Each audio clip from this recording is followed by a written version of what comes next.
সব লঞ্চ কাছে চলে আসছে, এবার হবে কঠিন খেলা।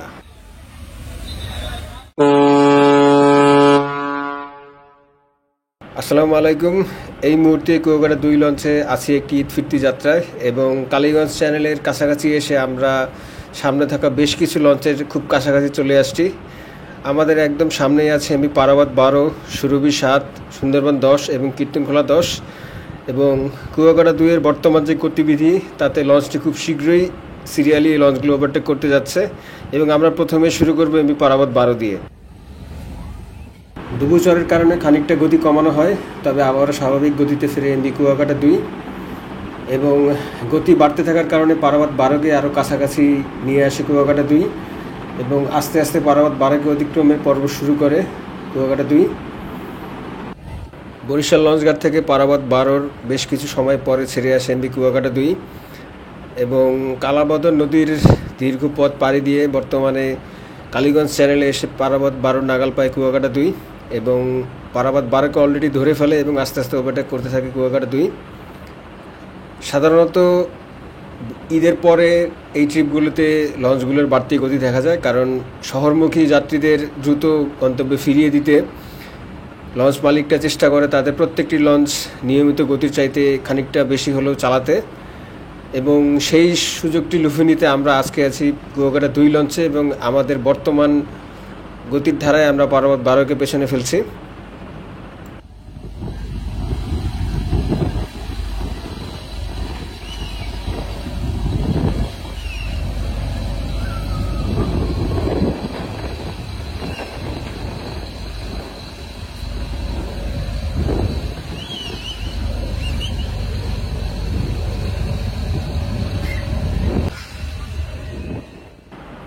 পারাবত 12 সমান সমান হয়ে যখন আমরা পারাবত 12-র খানিকটা সামনে এগিয়ে যাচ্ছি, তখন আমরা প্রায় নাগাল পেয়ে যাই সুরভি 7-এর। যেহেতু কালীগঞ্জ চ্যানেল, এখানে চ্যানেলটি খুব বেশি বড় নয়, তাই প্রত্যেকটি লঞ্চের অবস্থান একটু কাছাকাছি বলা চলে। তবে সুরভি 7 কিন্তু আজকে একটু অন্যরকম ভূমিকায় থাকবে, কারণ সুরভি 7 শুরু থেকেই বেশ ভালো গতি দেখাচ্ছে, এবং কয়েকবার নাগার পেলেও আমরা সুরভি 7কে ওভারটেক করতে পারিনি, কারণ প্রত্যেকবারই সুরভি 7 গতি বাড়িয়ে তার লিড ধরে রাখার চেষ্টা করে। এবং এই মুহূর্তে পারাবত 12কে আমরা ওভারটেক করলেও সুরভি 7ও কিন্তু আরও গতি বাড়িয়ে এগিয়ে যায়, এবং একই সাথে সুরভি 7ও পারাবত 12কে ওভারটেক করে। 3 লঞ্চের এই ত্রিমুখী দারুণ ব্যাপারটি যাত্রীরা বেশ ভালোই উপভোগ করছে দেখা যাচ্ছে।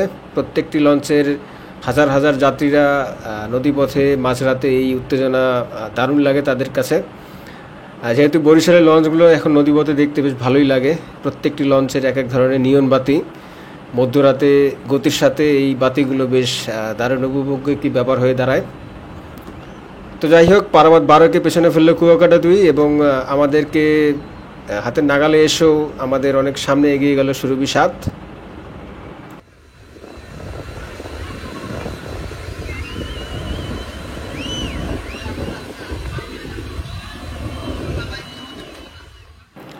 যেটা বলছিলাম, পারাবত 12 ওভারটেক করার সাথে সাথে আমরা সুরভি 7-এর নাগাল পাই, তবে সেই মুহূর্তে লিড ছাড়তে একেবারেই নারাজ সুরভি 7, কারণ সুরভি 7 আরও খানিকটা গতি বাড়িয়ে আমাদের সাথে ডিস্টেন্স যতটুকু কমেছে সেই ডিস্টেন্সটুকু সে বাড়িয়ে নেওয়ার চেষ্টা করছে, এবং ধীরে ধীরে এগিয়ে যাচ্ছে সুরভি 7। আর যেহেতু সামনে আরও খানিকটা মোড় আছে এবং চ্যানেল সরু, তাই এত বড় বড় 5-6টি লঞ্চের একসাথে গতি প্রদর্শন করার জায়গা এটি নয়, এবং সেই কথা মাথায় রেখেই প্রত্যেকটি লঞ্চ যার যার গতিবিধি নিয়ন্ত্রণের মধ্যে রাখছে। এবং কুয়াকাটা 2ও এই পরিস্থিতিতে লিড নিতে খুব একটা মরিয়া না হয়, সুরভি 7 তার গতি অক্ষুণ্ণ রেখে আস্তে আস্তে বেশ সামনের দিকে এগিয়ে যেতে থাকে।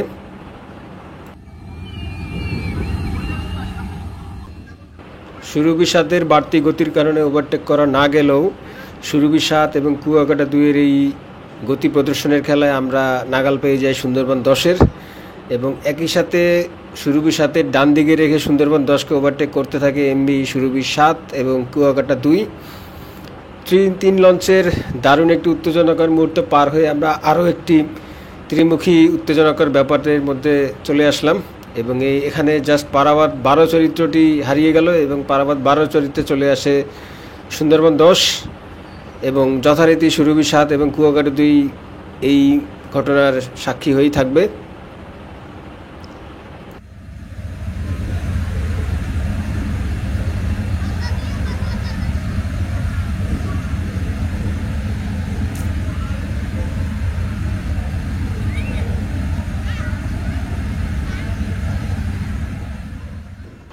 দীর্ঘদিন সার্ভিসের বাইরে থাকলেও সুন্দরবন 10কে ঈদের সময় বরিশাল রুটে সার্ভিসে দেখা যাবে এমনটা ঈদের আগেই আমরা আশঙ্কা করেছিলাম এবং সেই আশঙ্কায় অবশেষে সত্যি হয়, কারণ বরিশাল রুটে বেশ কয়েকটি গুরুত্বপূর্ণ দিনে সুন্দরবন 10কে সার্ভিসে পাওয়া যায়। কারণ যাত্রী চাহিদার ভিত্তিতে এই লঞ্চ অপারেটর তাদের এই বড় লঞ্চটিকে সার্ভিসে রাখতে সম্মত হয়, যেহেতু যাত্রী চাহিদা ছিল। তো এই মুহূর্তে কালীগঞ্জ চ্যানেলের প্রায় শেষ মাথায় আমরা চলে আসছি। আমরা কিছুক্ষণ পরে মেঘনায় উঠবো এবং আমরা ওভারটেক করতে যাচ্ছি সুন্দরবন 10কে। আর আমাদের সাথে আরও এগিয়ে চলছে এমবি সুরভি 7 এবং খানিক আগেই পেছনে পরে এমবি পারাবত 12।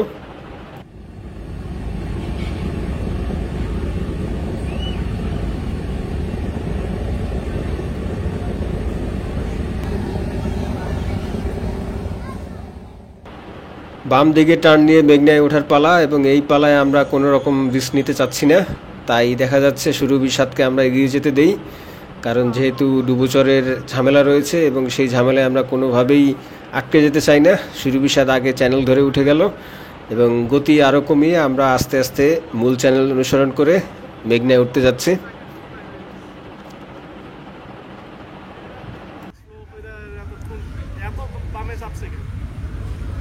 সব জাহাজ ডাইনে বামে চাপ তো দেবেই।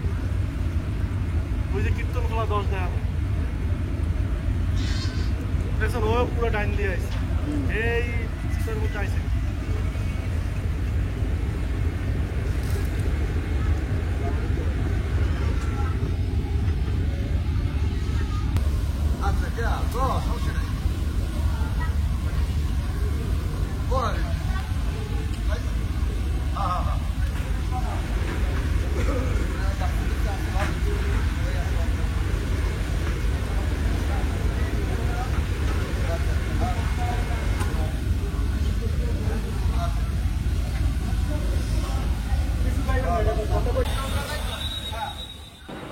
এদিকে সুন্দরবন 10কে ওভারটেক করার পর তৈরি হয় একটি উত্তেজনাকর মুহূর্ত, কারণ চ্যানেল সরু থাকায় কুয়াকাটা 2 একেবারে ফেন্ডারের কাছাকাছি চলে আসে সুন্দরবন 10 এবং হালকা ঘষা লাগে, তবে কোনো ক্ষয়ক্ষতি বা কোনো বড় ধরনের দুর্ঘটনা হয়নি, যেহেতু প্রত্যেকটি লঞ্চের মাস্টাররা নিরাপদে গন্তব্যে পৌঁছানোর ব্যাপারটি সবার আগে মাথায় রাখছিল। এদিকে মেঘনায় উঠে আমরা নাগাল পেয়ে যাই কীর্তনখোলা 10-এর এবং আস্তে আস্তে আমরা কীর্তনখোলা 10কেও পেছনে ফেলি। তবে হার মানেনি সুরভি 7, কারণ আমাদের আশেপাশেই আছে সুরভি 7 এবং সুরভি 7কে আমরা একটু পরেই দেখতে পাবো।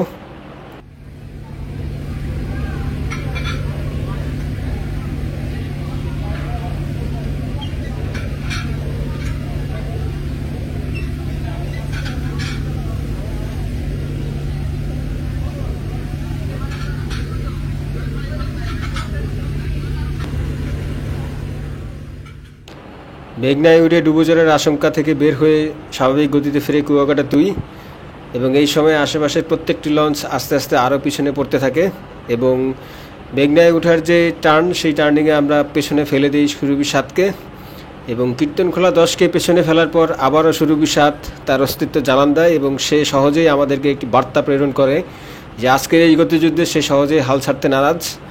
তবে যেহেতু ঢাকা যাত্রায় এখনও দীর্ঘ পথ বাকি, তাই এই পুরো পথে সুরভি 7-এর এই চরিত্র সে ধরে রাখতে পারবে কিনা সেটাই একটি বড় প্রশ্ন হয়ে দাঁড়াবে, কারণ কুয়াকাটা 2 মোটামুটি ঈদের সময় ভালোই চালায় এবং আজকের এই কুয়াকাটা 2-এর গতিতে সামনে থাকা আরও অনেকগুলো লঞ্চ পরাস্ত হতে যাচ্ছে, এটা মোটামুটি নিশ্চিত। তাই সুরভি 7-এর এই দৈরথ আজকে হয়তো আর বেশিক্ষণ টিকবে না। সুরভি 7 আর হয়তো খানিকক্ষণ পরেই তার এই গতি ছেড়ে দিয়ে আস্তে আস্তে পিছনে পড়তে থাকবে।